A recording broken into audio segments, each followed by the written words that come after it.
All right. Hello, everybody. Happy Friday. This might be a different sort of community feedback Friday kind of thing. I got one post on the forum. I have one article, and I have something else, and then we'll see what happens from there. I did post a video a little bit earlier ago, so check that out when you have a chance. It's just some an idea I had rattling around in my brain. I don't know if it's really any good or not, but sometimes it's nice to kind of share it out there and see what other folks take of it, make of it, the kind of feedback I get. It was about making sort of a player facing oracle, and I just kind of went over the bones of it. There's a lot of different directions you could take it. If you wanted to tie it to some kind of currency or meta currency or resource of some kind, you could kind of fiddle faddle with that. You could go a number of ways. It could be something that maybe everyone gets to do once in a while.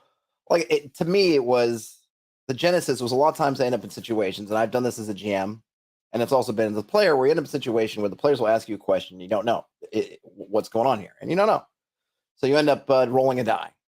And this I thought was just a way of kind of mechanizing that. Well, I'm not sure if it's there. Let's roll 3 and 6, and or heads or tails, or odds or evens. And I kind of thinking, well, what if you took that, which I think a lot of GMs do, at least the ones I've played with do, and I've done it myself, and just adding a little structure and sort of mechanism to it, and maybe it's already kind of player facing in that usually, at least in my game, I don't hide it. If it's something and I don't know, I'll usually say like, I don't know. Let's find out. So that's where my idea of kind of keeping it player facing was. That's that.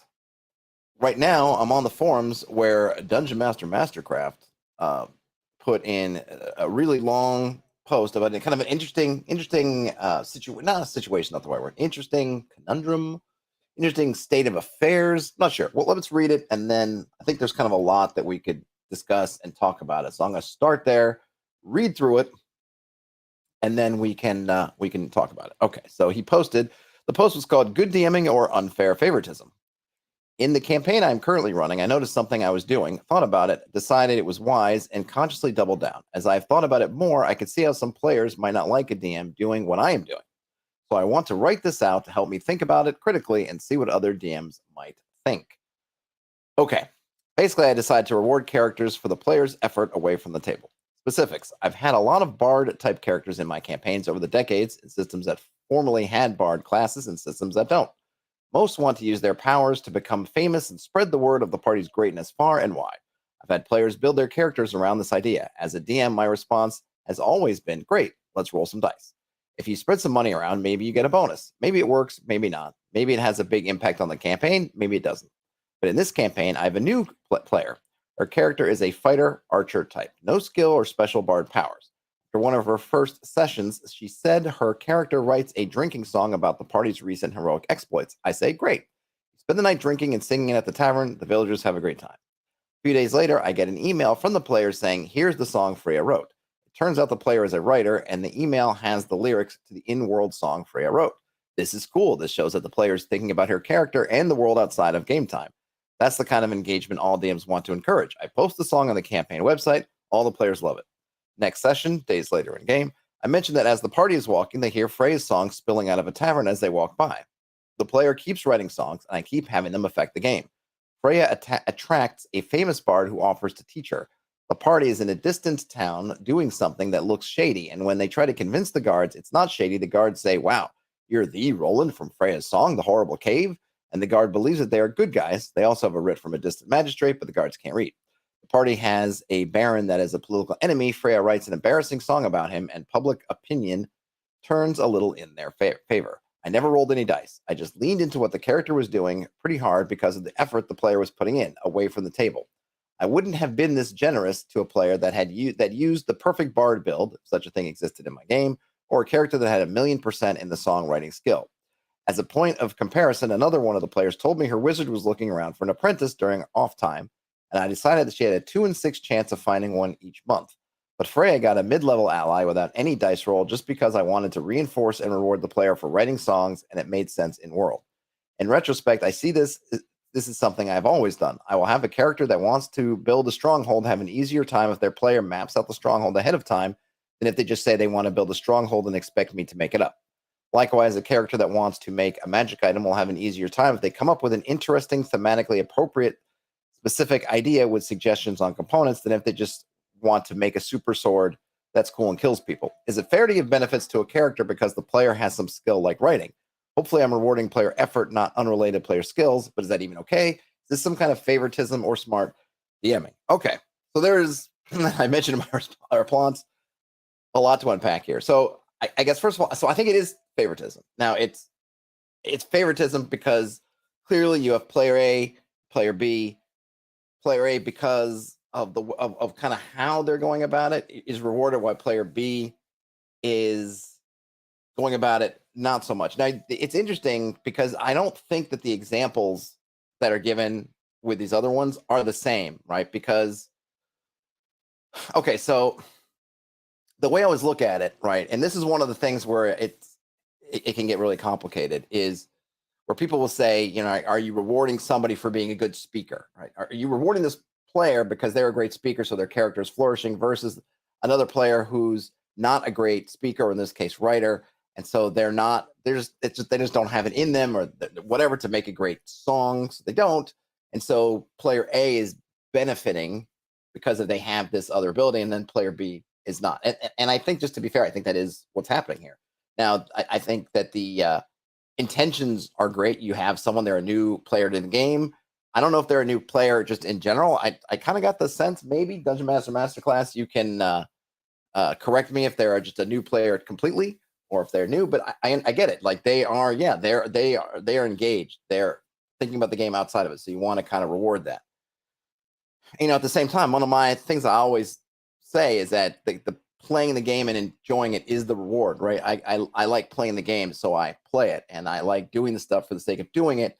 I don't need to kind of double dip and give kind of extra rewards, which is maybe a little bit what's happening, because they're clearly getting an easier road because they're doing things than the other person who isn't. So to go into the examples, like, I don't look at it the same way as somebody who takes the time to plot out and build their own stronghold versus just saying, make me one, because that in a sense is putting work on your lap, right? They're saying, you know, because planning out the stronghold is part of making the stronghold, right? Making a plan. And so they're saying you do it instead of me doing it, I guess could be one way to look at it. Or I want to make a magic item, and I'm going to really go through all the steps making it, versus I'm just going to try to jump to the end. I don't think that's the same as the case of the person who is going to write up all the lyrics versus like the other person. Like the other person's just saying, hey, I want to try to find an apprentice. They're not really, it's not really adding work to your play. They're just like doing the extra mile, right? And it seems like that I guess the bottom line is here is you're favoring the person who's kind of going that extra mile in your book. Now, ultimately, if your players don't notice or they don't care, it's probably not something that's a big deal, right? Props to you, Dungeon Master Masterclass, for just being kind of self-aware enough to see, like, am I running afoul of this? I think it's something you want to be careful of, because the other thing is you have someone who's new to tabletop RPGs, which you just confirmed, and now you're setting this expectation. Hey, Mage's Musings, you're setting this expectation of you do this stuff and you're going to get like all these bennies, right? And whereas the other person's kind of playing a different game, and if now you drop that person down, now you say, well, it's going to be kind of 1 in 6 or 2 in 6 like the other player is, then you're probably going to need to reset expectations. And I personally, I think that realizing this, I'd probably want to do that sooner rather than later. Say, hey, you know, I've just kind of, I love your writing. I love these songs you're doing, and I just kind of gotten away from it. But here's how we normally do it. Like, depending on what's going on, we'll do a roll. I love this stuff and I want to create a game, but I want to make sure that I'm not highlighting you more than should be, because I've kind of forgotten or sort of not done the stuff I'm supposed to be doing, which I usually do, which is make it kind of a 30. There really should be a 30% chance of them singing in the thing on this thing happening afterwards, not a 100% chance. Because remember that you're teaching this player, it may often be the herd expectations of your game and other campaigns, or this continuing campaign, and then other games is going to be, you're kind of setting her expectations. So her expectation is, I can use my writing and I'm going to get all kinds of rewards because doesn't everyone love my writing?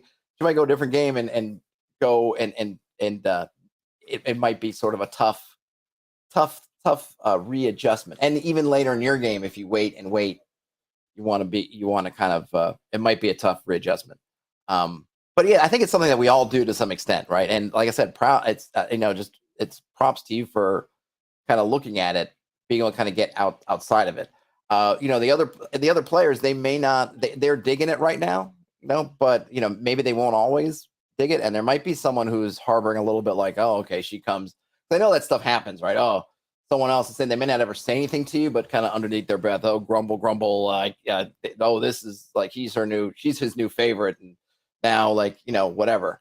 So it's it's been cool, but you probably want to kind of rein it in, because I think it's good that you want that. Of course, you want that engagement, but I don't think you want to make people to feel like if they don't do the homework, that suddenly they're not, right. Because this, just for an example, if that other player who's looking for an apprentice, are they going to feel like, well, I didn't write up because I didn't go and Photoshop a poster for my guy in the off week? Like, I don't getting it. And this person, because they decided to spend an hour writing poetry, suddenly gets it. Like, you just want to kind of make sure that that's not something that people are feeling. But it's such a hard thing not to do, and I think most of us do it to one degree or another, because of course we want folks to be engaged, and we see people who are putting in extra effort, and we want to bump them up. But you just kind of hope that they're doing the extra effort because they're having fun, and they're having fun. So I don't need to, like I said, the fun that everyone's having, kind of like your world building fun, right? You have fun world building. Don't need to do anything extra. You have fun world building. She has fun writing. It's great that you can work it in there. And I think you can do a lot of that. But when it comes to showing like real concrete benefits, just, scale it with everybody else, and I would just have that conversation with her. Like, oh, I love this stuff so much, but we got to kind of work it a different way. I kind of got lost in the moment, and I forgot to do the mechanical bits. And those mechanical bits this is generally how those things work. And that way, hopefully, it won't diminish her spirit, because obviously the words and stuff can still be echoing around, having a lot of fun. And it also doesn't make the other players feel like, if they don't match her effort or output, that suddenly they're on the slow road to nowhere. Let's see. We had a couple of comments here. Ian says this sort of turns into a weird situation where the barbarian waxing poetic because the player is actually very well developed social skills compared to the 16 charisma huckster type. I mean, yeah, there's some. I don't know what kind. I forget. I'm not sure if Dungeon Master Masterclass has revealed what he's playing, what game they're playing. I don't recall. That's kind of why I like to sort of separate those things, right? So that it's not a thing of like, well, my 18 intelligence wizard didn't know. It's like I'm less worried about the stat part of it than just one person's eloquent, one person isn't. How much extra do you give that person because of their eloquence? Some of it, I think, it's just only natural. If someone makes an incredibly arousing Hollywood monologue kind of speech, it's normal to be wowed a little bit by it, right? But we just want to try to keep that somewhat in check, so that the next person comes up and says, "Oh, I don't have a rousing speech memorized, but I want to remind the folks about their families, about their duties, about how we're all going to stick together."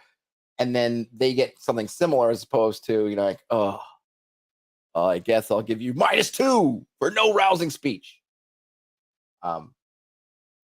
Keen also says the players themselves can't do, but the players themselves, I see, the huckster type, the players can't, the idea that the player can't do kind of what their character can do.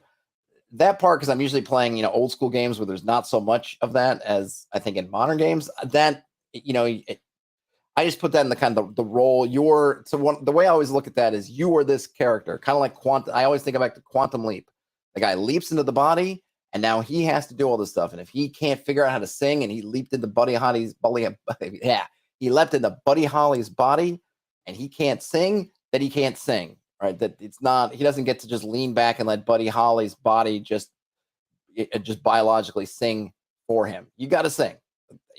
That's just it. So I feel that way, but I always feel like at the same time in the game, like I said, are giving a rousing speeches. Your character could just be explaining the notes that you want to hit and the emotions you're trying to evoke, or it could be you doing the speech in first person. They should be about equivalent. I'm not in theory, right? In if you write it down. Now, in practice, we might get a little bit more drawn into the moment with the person actually giving the speech? Yeah, I mean, I think that's you can't really. I don't. I mean, maybe you could avoid it. Probably can't if it's that good. But you want to try to. I feel like address them kind of about the same. Let's see. Dungeon Masterclass says good thoughts. That's why I posted. Might want to pull back. Everything is working for now, but people don't always voice everything they are thinking. Yes, I mean, I think that's a key point. Players definitely do not always say what they're thinking. I think often they don't.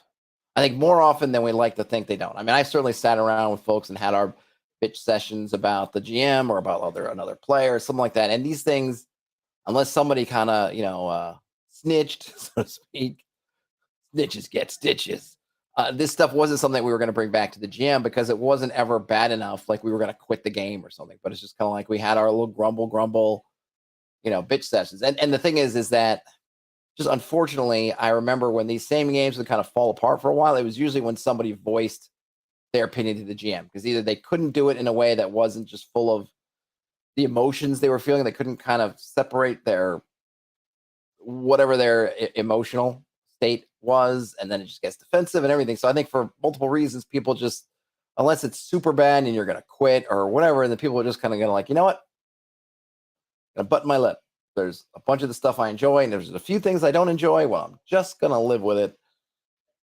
It's not bad enough to quit, and it's not important enough or fraught enough that I must speak it out. Dungeon Minister says, good play gets rewarded all the time. A player who keeps rushing into combat with 2 hit points and lousy armor, he keeps dying. Bad play. Another player is cautious, tactical, he lives.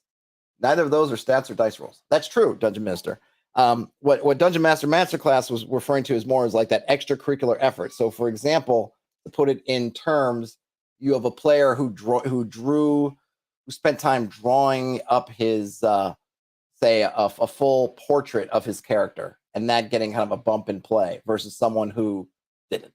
Right? It's putting in an extracurricular effort, but it's not necessarily, it's like, is it fair or not to count that in terms of the results? And like I said, I think it's bound to affect us in one way or another. It's hard to, on the extremes, right? If you want to make a real kind of straw man, extreme kind of thing, I want the one person, someone who's really involved and is interacting with the game all the time and is super into it, and someone who's putting in kind of zero effort outside, but they show up and they just kind of play, sort of thing, right? And then if you look at it, well, the person who's doing all the extracurriculars is advancing much faster than the person who's not, even though game-wise they're kind of doing the same, but one person's very active in the Discord and it's constantly kind of doing stuff, and the other person just shows up, leaves, and then doesn't think about it till the next session, kind of thing. Hey, Hunter.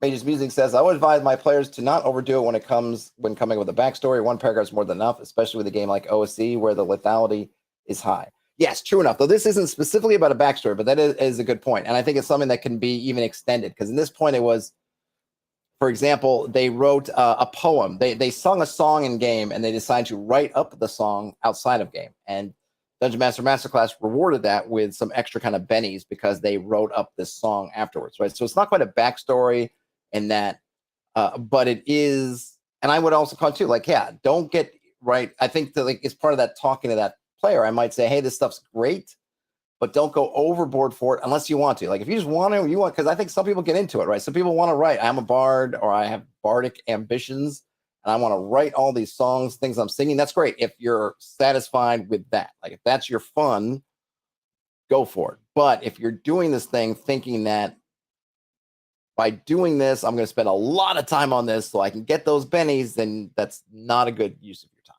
I think. But it's the same kind of issue with. It is a similar issue to the backstories thing, because it can become kind of that anchor, right? Because if this person's writing all this content and then you stop using it, they're going to feel like, or they might feel like they might put pressure, or you might feel pressure to continually put this person's stuff in the game because they're making it. That could be another thing, right? This person's like producing all this content, and now you're feeling this pressure all the time to insert it into the game. Like the party goes into a new tavern, and then the player's like, hey, I sent you another poem. I'd like, it'd be great if they were singing this in the tavern this time. And now it's less appropriate, or it doesn't fit the context as much. But now there's this kind of almost like this understanding that they've fallen into, that if I make this stuff, it's going to be used in a way, and that's kind of aggrandizing. There are definitely sort of pitfalls and things you just want to kind of just get sorted. Like, hey, do the stuff because you're enjoying it and it's fun. And yeah, I'm going to use it when I can, when it's appropriate and everything works, but don't do it for my end of it. Do it for your end of the fun. Pages Music says the act of creativity is the reward. I don't want to get into the habit of rewards for behavior outside of the game. Yes, and I think that's ultimately, I mean, I've definitely fallen in that same place. I just can empathize because I know it's something that we all fall into at some points. I think it's just natural at some point where someone does something amazing, and then you feel like, man, I want to reward them for it, or this was so cool, or look, I see it all the time. And it's something like, oh, my players did this amazing thing for me, so I want to give them this thing in the game or do this. But I think it's just natural to fall into it. And you kind of got to step back, and it almost can feel mean, right? You can feel like, hey, shouldn't, like, these people did all this stuff. Shouldn't I be, doing it? But it shouldn't be transactional, right? They're doing it because they enjoy the game and they're having fun. You're doing it because it's the game, you're having fun. You start turning into this kind of transactional business, then I think you run into troubles. The Dungeon Minister mentions, except for snacks, of course. Anyone who brings a DM snacks gets an extra 5% experience points. Yes, snacks is exempted from all the things mentioned above. Always the supremacy of snacks. Always bring snacks if you can for your GM, because goodness knows they probably haven't eaten because they're too busy prepping what they're going to do for you. So thanks, Dungeon Master Masterclass. And if you want to, I'd love if you would update it with if however you choose to address it. If you do choose to address it in your game, what happens there? Because it's a really super interesting conundrum. And like I said, I could see myself doing the exact same thing, especially with someone who's new to tabletop RPGs. But it's almost like you got to be. I think it's almost like you have to be even more vigilant with someone who's new to RPGs, because I think that when you have someone who's totally new, that I feel this extra responsibility that I am setting them up for all their future games. But whatever they're doing with me, they're going to take to every future game. Maybe eventually they'll, for good or for ill, will forget it. But I think that you're setting that initial, this is the experience of playing games, that they're going to relate everything back to your game. So don't let them down, even if that means you got to be a little bit cruel or a lot cruel. That was that. So I got one other not posted around. This I just thought was kind of neat. I really dig these kind of things. This is basically an article about a blog post about traps, but for the players. This is a post that's really it's a player advice about traps, which I don't think we see enough, especially in kind of the OSR sphere. This sort of player advice. I like what I saw in Muster, where they had things about kind of really looking at players with giving some tips or concepts, and this one for traps, which I saw. I did read this one already. I'm going to read it again right now.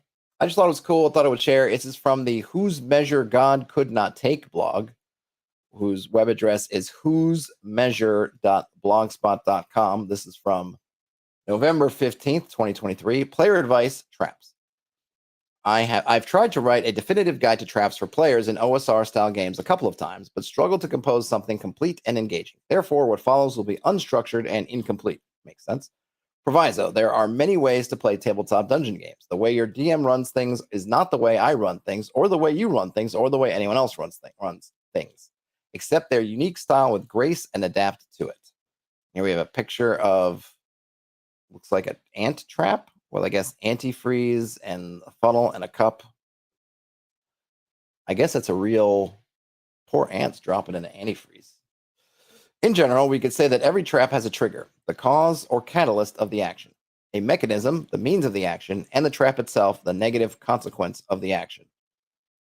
Triggers are almost always the result of a character's behavior when they interact with something. You can keep this in mind. The trigger of a trap is almost always something that a DM or the NPC who set the trap thinks the PC might do. Trap chest is more likely to have a trigger designed to go off when you open the lid, pick the lock, or remove the entire object than one designed to go off when you get it wet, sit on it, or rotate it. Think about the environment's affordances, which I guess goes to as a link somewhere else. But it looks like it goes to Wikipedia, but I'll skip it. Often, the triggering behavior is a surprise, but the triggering object is apparent. Consider what the DM describes about an area. Is the floor mentioned, even just to say it is composed of tiles? Is there any sort of artificial mechanism, even one as simple as a hinge? What would I guess you might do? You will sometimes have to trigger traps intentionally. They might guard treasure, block access to other sections of the dungeon, or have potential use against enemies. The best way to trigger a trap safely is to be as far away as possible. Maybe you can pull a lever with a loop of rope standing 100 feet back. The second way to trigger a trap is to be standing in an unintuitive spot. When you stand behind a treasure chest and open it that way, any spring-firing darts loaded within will totally miss you because you opened it in a way that the designer did not intend and stood in an area they did not target. There is a corollary to this. Beware of gas weapons. Always a good corollary. Gases fill the volume of their container, which is to say the dungeon chamber and your lungs. If you expect to deal with poisonous gas, you might be able to hold your breath or inflate a pig bladder for air or something. But even this is not a sure thing. Some gases are corrosive or acidic and damage on contact with the skin or eyes. All right, so first of all, we have the trigger, and there's some nice things for players to consider with triggers, right? What the trigger is going to be somewhere that either the NPC who set the trap or the GM, which is the nice way to put it, feels like you're going to do. So you can try to, if you feel like a place is trapped, you have some different options. You can obviously try to avoid the trigger, but sometimes you can't or you don't want to.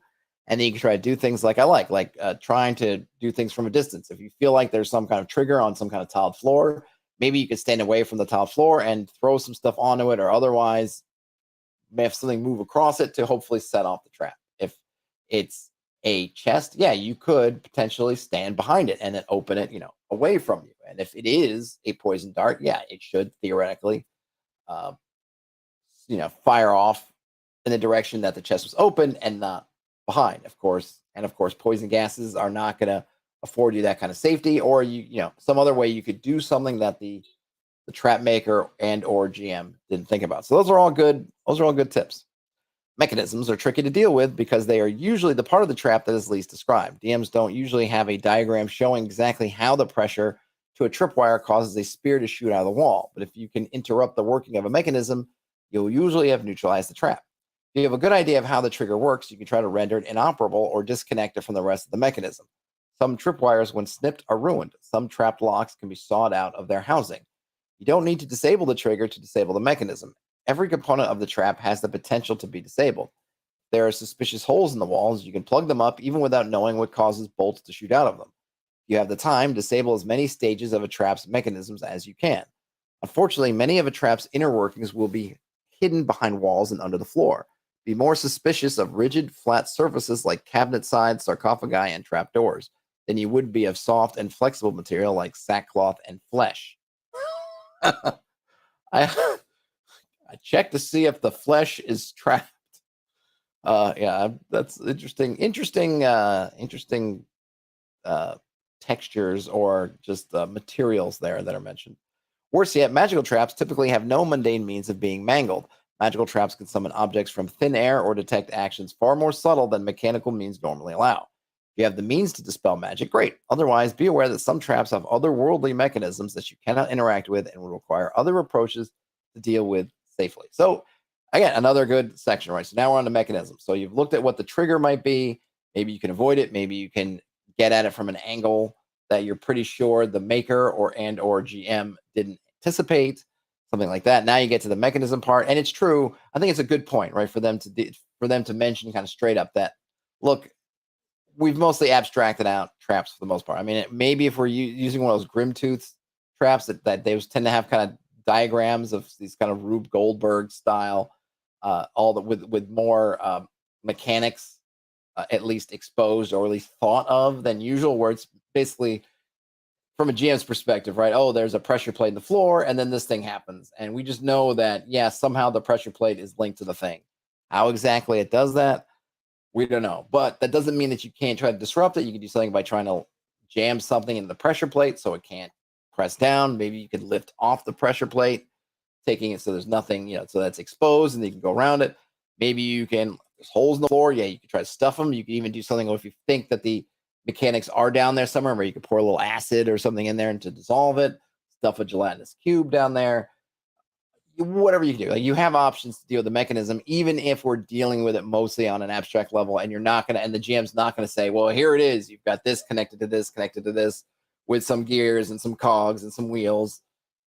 We don't have that stuff mapped out usually, but that doesn't mean that you can't try to mess with it and sort of be creative. And it's, again, something to think about. Traps proper are the payoff of the whole production. Until you have seen a trap go off, never assume that you know exactly what the trap will do.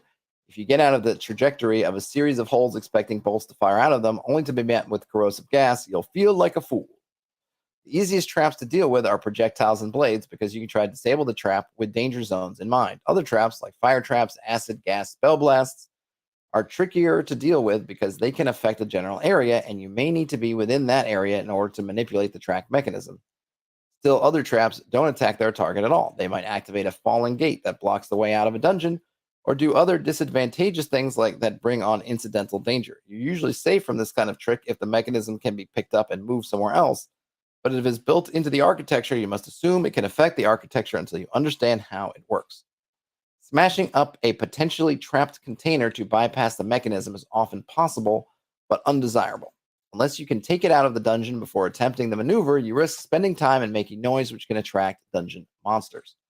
The contents can be damaged if you breach a chest with an axe or a sledgehammer, shredding scrolls and shattering potions. If you can take your time, you might be more likely to succeed with an awl, a saw, or other means of breaching the container without smashing it apart. This is where those rigid, flat surfaces can work for you. Over the course of a campaign, try to keep in mind the sorts of triggers, mechanisms, and traps you encounter. There will always be novel problems, but the same DM in the same milieu will usually repeat certain common elements. When you learn how to spot potential triggers, mangle mechanisms, and avoid dangerous trap effects, you'll impress your fellows and enrich your coffers. Best of luck. So I just thought that was really good.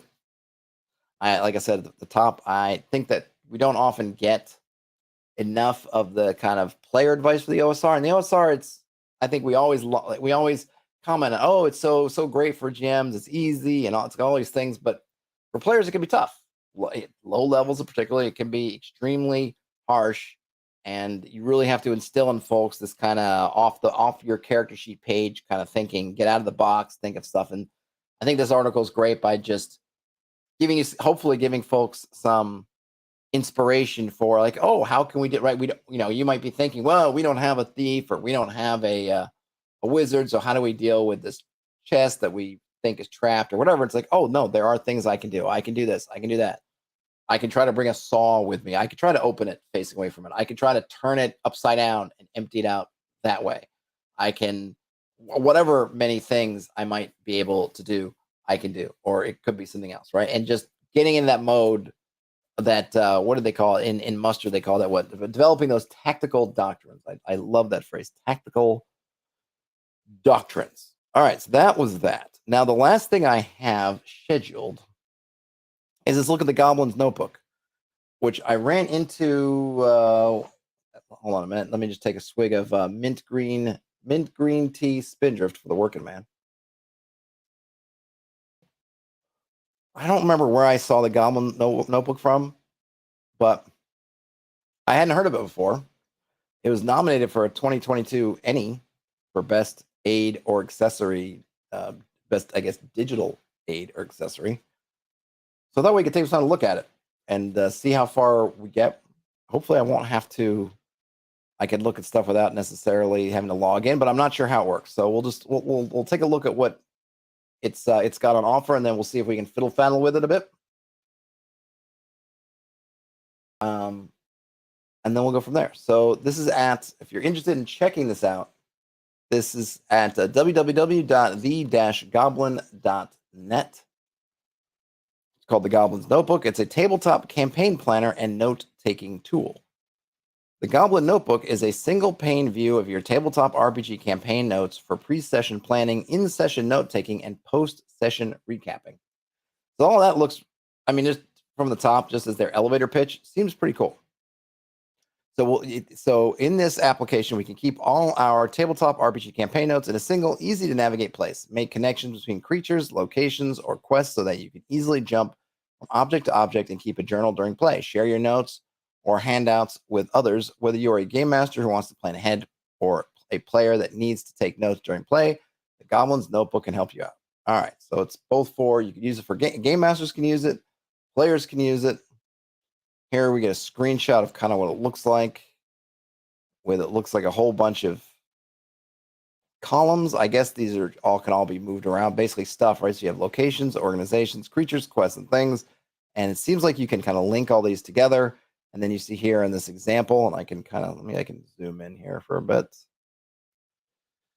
You can see here that here we have, let's see, the Lost Soul would be, what? Is that a place? Whatever. Well, we'll just read it. So it's the Lost Soul, undead sightings along the sunken shores. That's linking to a place, particularly on Lost Soul Beach. Again, linking to another place, are not an uncommon thing, but the frequency of them in the last few weeks is becoming alarming to the local population.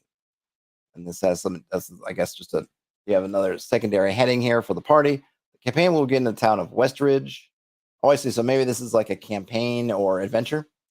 Westridge, another place that's been linked. The largest along the town of Westridge, the largest along the sunken shores, where they will be interested in investigating the situation, but the local town guard won't be interested in working with a bunch of unknown individuals. In order to have the town resources available, the party will need to gain favor with town officials, else they are on their own. And then we have this journal.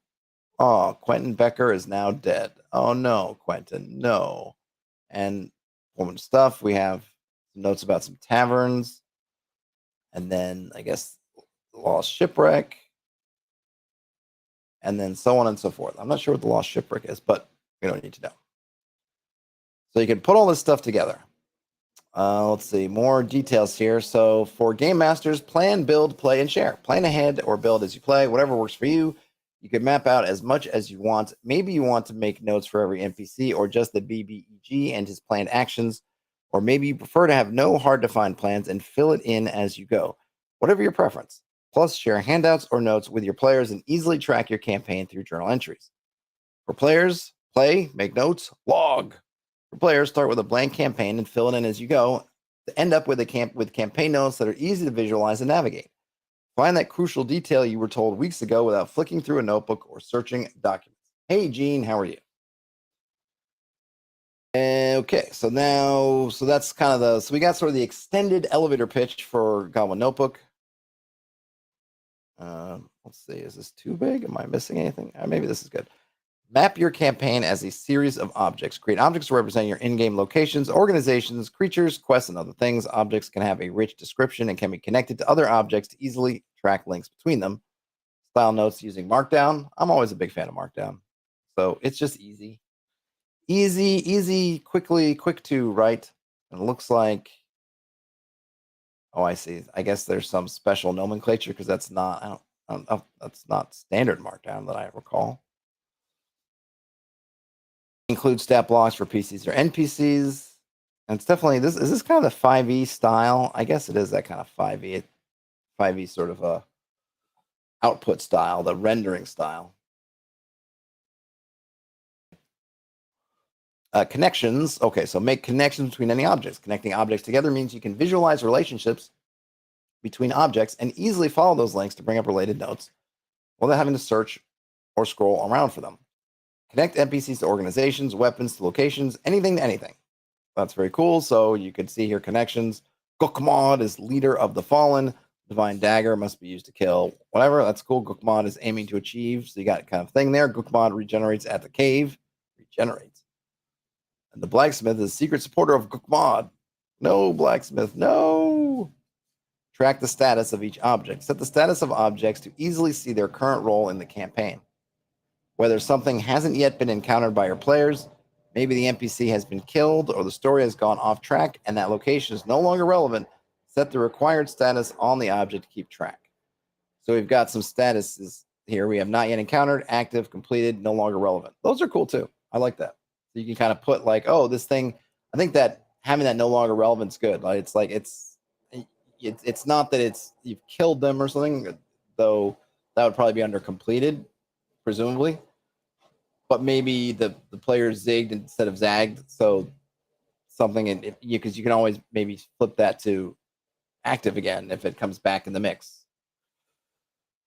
Split your campaign into chapters. Focus on the objects needed during each play session by splitting your campaign into chapters. This allows you to filter the objects on display to only show those relevant to the part of the story you are currently in, hiding those that have no relevance.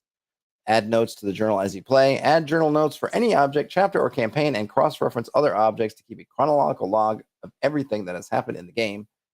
And you can sign in with your Google account. And there are some limits. So there is a free version, but it's got limitations. It looks like the number of objects allowed. And, I guess this subscription runs through Patreon. And then you can also share your campaign so other people can view it and select which objects you want them to see.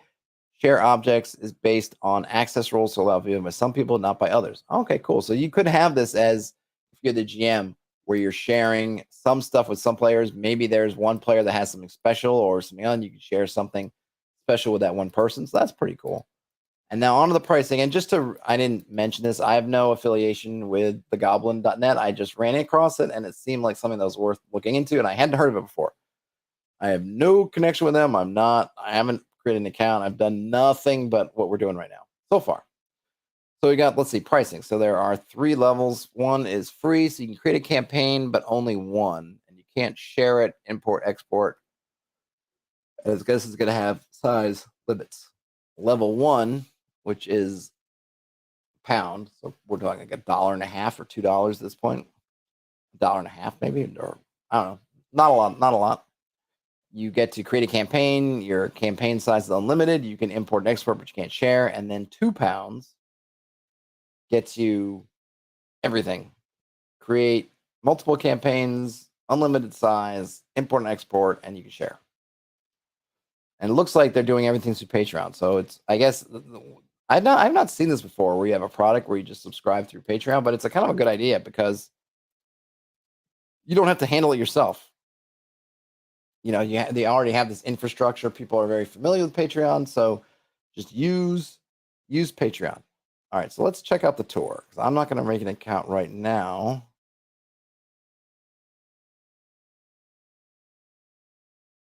This is your notebook on drugs. No, it's just your notebook. New campaigns. New campaigns give you a blank canvas to begin. Oh, okay, this is going to be kind of interactive. New campaigns give you a blank canvas to begin building your world, but this is an example. You can also import some demo data when logged in to help you try out the notebook. Okay. Your campaign, when you first load a campaign, you'll see the overview, including the campaign journal. So so the journal's here. These are locations, then you have a whole bunch of lists of stuff. You map everything in your game world to objects and store them under organizations, creatures, quests, or other things in the notebook. So I guess by default, you have these different types. Maybe you can add more types. I presume maybe you could add more types. All objects, or maybe you can't. I don't know. But that seems to cover most of the bases. Except for maybe individuals, but maybe that'll just be part of an organization. Oh, no, that's creatures. Never mind. That's silly. Individuals just be creatures. All objects have a number of fields which are shown when the object is selected. We get to see one. Using a mobile device, functionality is the same, but the layout differs to fit the available space. Click or touch a heading to expand the content of that list. So one good thing is if you're on mobile, like you have it. Now, I'm assuming you have to be internet enabled. I don't think I'm guessing there's no offline version. You can add new objects to any column. Initially, it only needs a name. The rest of the details get filled afterwards. So there you go. Objects can be reordered and arranged in a hierarchy, which allows related items to be grouped together. For example, buildings within cities, within regions, pseudonames or pets within NPCs, or tasks within quests. That's cool. There's a details panel. Here you see all the information about the selected object or chapter. So in this case, we're looking at the blacksmith. So then that expands out here. I'll get that. Use the type, status, and flag settings to help organize your world objects and to find them quickly and easily when needed. All right, so we can, right, those flags we saw. So the flags are just colors, but I guess you could figure out what those colors mean for you, and then we've talked about those flags or the statuses already. Stati. I guess plural statuses is statuses, right? Not like state or statim, statii. Statuses, my dear Watson. Object notes. The main notes contains The main notes contain all the information about the object. For instance, this could be descriptions or abilities. Most things you would note down against the object goes in here. That's great. Field supports using Markdown. Yep. Okay. Good. Navigate to other objects referenced in notes by clicking on them. You could add stat blocks. They could be basic D&D stat blocks or custom. Nice to have custom consumables. Add and track consumables to any object, spells, points, slots, magic item, charges, layer, actions, reputation, number of days left before an event happens, etc. Nice. You can connect things together. Skill related. And then you have your journal. And then you could share. I guess the one thing I'd like to know, which I'm guessing we're not going to get here, is when you import and export, what are you importing and what are you exporting? I'm more interested, because one of my things with all these systems you have, they seem like this seems really cool. You've got what World Anvil, that's cool, but they're all kind of proprietary. Now, I like that this has at least at a certain price or a subscription level that you can export. But when you export it, what do you get? How is this? Is it set up in a way where it's just all flat file? I'm guessing these are all flat markdown files with some stuff going on behind the scenes to sort of connect them together. So if you export it, are you just getting? I mean, even just getting a bunch of flat markdown files. Granted, you'd have to figure out how to connect them all back yourself afterwards. Maybe there's some. They add some. I'm forgetting kind of the thing you can. Some things you can add stuff to. Anyway, they have some part of the file that shows all the connections and whatnot, but you're probably going to lose all that. But at least you can you can get them out that way. And if you're going to import them, are you just importing flat markdown files? I'd kind of like to know more about that. I don't know what World Anvil's export capabilities are or what kind of formatting it gives you, but it is nice to know because that's one of my things I'm kind of curious about. Is what can you get in and out of here? Because I always think when you're investing in these things, I don't just mean whatever money you're spending, but the time you're doing to do all this stuff, and then either you no longer want to do it, or the person decides to close shop, or they get bought, or whatever circumstance where you want out. Like the ability to get the stuff out that you put in there I feel like it's an important thing that we don't always get a lot of information on. We haven't gotten a lot here, but I am curious as to what they have. So getting back to what they do have, you can give different permissions, different kind of sharing. You've got chapters. You can set up, find your information quickly. Yep, and or flags and or object connections. You can pin stuff. Got a scratch pad. You're ready to go. Let's see. What they have stuff in the changelog out of curiosity? They just updated it. Okay, so here we go. So we got some updates here. Just recently, about last week, new sharing options. 2 new options have been added today to make sharing objects easier. Share/unshare child objects. The context menu on the expand or collapse button now has the options to share or unshare all child objects below the clicked parent. New objects can inherit their parent's shared status when created. The new option shared new. Okay. Shared new.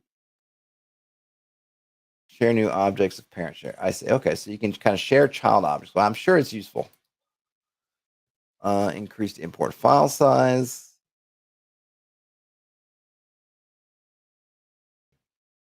Import files can now be up to 2.5 megabytes, so larger exported campaigns can be re-imported. Why would you want to re-import? Is there a reason to that? I wonder if they went through some kind of change that they needed to. Maybe they need to back it. I don't know. Storage objects. So I guess the one thing we can see here is that it's been updated pretty regularly. So we had the 11th, November 11th, November 8th, October 14th. It's about a month. September 15th, 21st of August. But still, I mean, I'm assuming this is kind of one. We got a dice roller with a log. Reorder connections. You can duplicate objects. Cool. So this is the Goblin's Help. This is the Goblin's Notebook. We're looking at the Goblin's Help. Is there anything, or maybe facts? Let's see. Is there a notebook app? Browser based. Yep. Software as a service. So no app is coming. So don't look for it if you're interested in this, but you don't want a SaaS solution. This ain't your Huckleberry.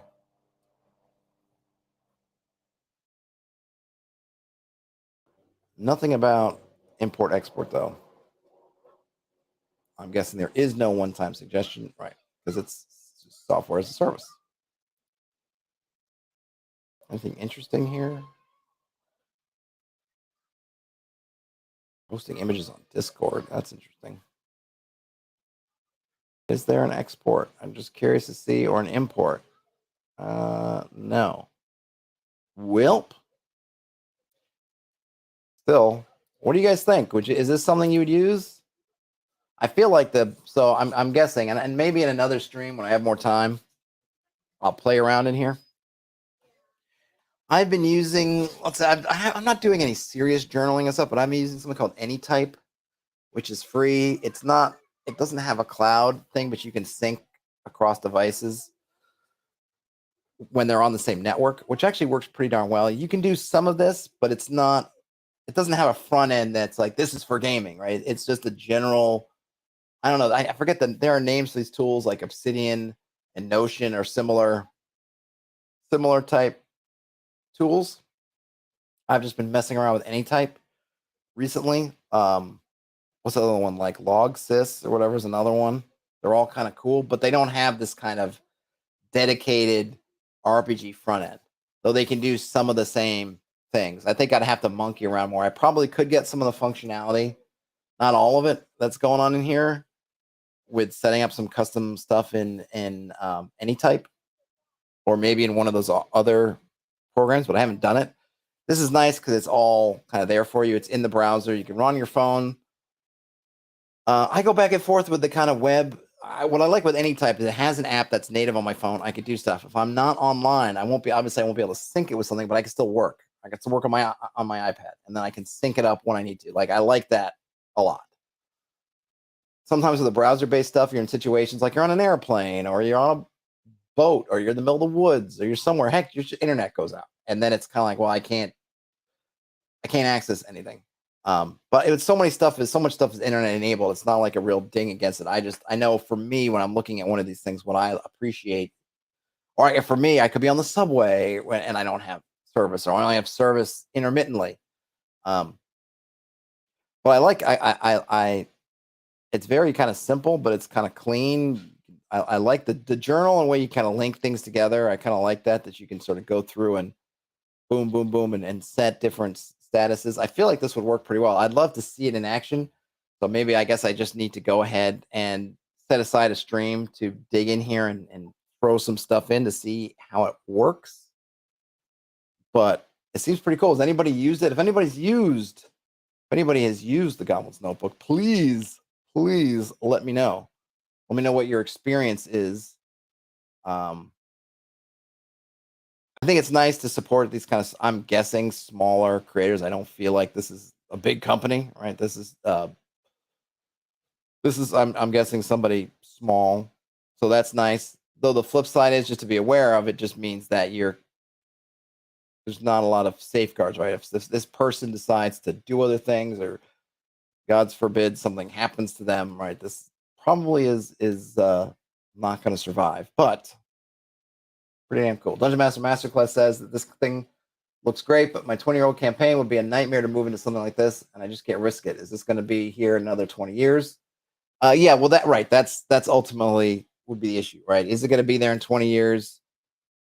Probably not. I mean, just being honest, right? Probably. I mean, how many things are around 20 years from now, right? Whereas, yeah, a simple documents, or like, this is where I think if you're really serious and you're like DMMC and you've got a campaign or a world that you're running that's years strong and you feel like is years to be, then I just think investing in your own thing, like a wiki, and I don't know what good wiki software is. I know there's a bunch that are free, but they're not necessarily always the most intuitive to work with or get installed or things. But yeah, ultimately for that use case, right, it's something that you could have offline, like doc files, maybe with a web backup, some kind of cloud backup, and or on top of it, some kind of wiki-based software, which you could do a lot of this stuff. It's just not user-friendly not particularly easy to program, right? With the allure of the appeal of these is that they're doing a lot of stuff that you would have to customize kind of your own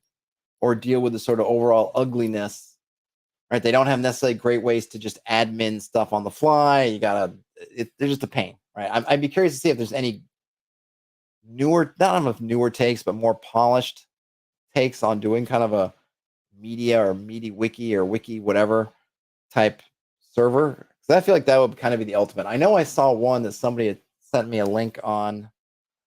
It seemed really cool because it's using basically flat files, and you're doing basically you're creating a static site. So those are very small memory wise. They're cheap. You can find lots of free places you can stick it and easily back it up.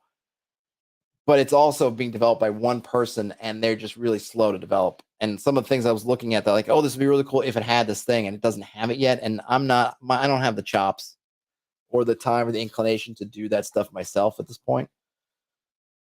So it's something that I would look at as an alternative to this, though needing some more hands-on kind of work on your end as a potential user to do, but potentially is useful also. Though Dungeon Master Masterclass, if you have doc files, you may be able to convert those more easily than you think to something like Markdown.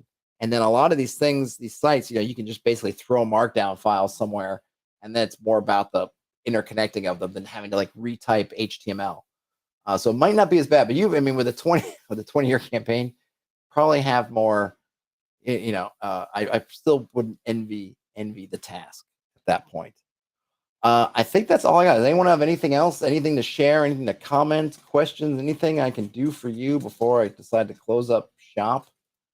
As it's approaching, sorry for the late stream today. It's approaching 5 o'clock, and it already feels like it's midnight out here. But it's also been the high was 60 degrees today. I mean, what kind of weirdness?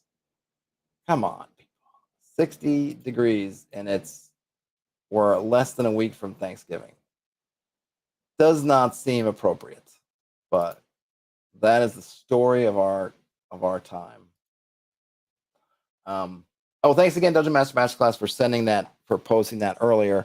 And I will remind folks, since I've got folks here, we hold on, where is it? I did create a hex map sharing mega thread for people to share hex maps, and I did drop in here, and I'll put a couple ones that I've done. I did drop in, and I found this on a blog, the outdoor survival map. So just for kind of giggles, it's look, this is what one of the originals. I mean, I'm sure that obviously there are kind of wargaming hex maps I presume predated this, but in terms of this was the one that was originally used essentially in the hobby. I mean, I don't remember what the scale is supposed to be. These mountains are just kind of funny because you have this kind of like these just slashes of mountains across. And I think there's definitely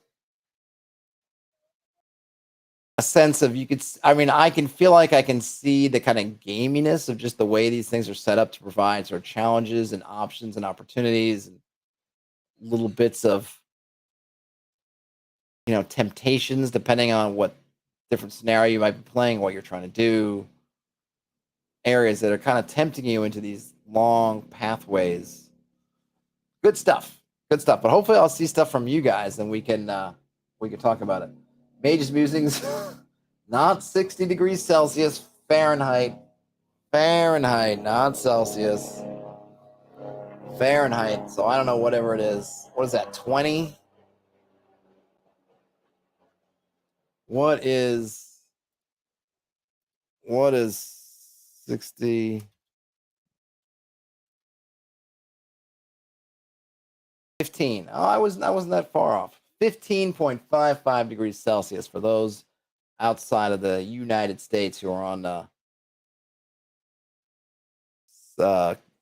on those particular units. Still 15, November 17, and it's 15 and a half Celsius. That's hot. Well, all right, folks, I got to get out like the gout. There's something going on at my daughter's school this evening that I must attend to, so I'm off to do that. Have a great rest of your day, night. Have a great weekend if you're happen to be watching this, or just any day or any night. that you haven't even listening or watching this. Game on, everybody, and I'll talk to you later. Bye now.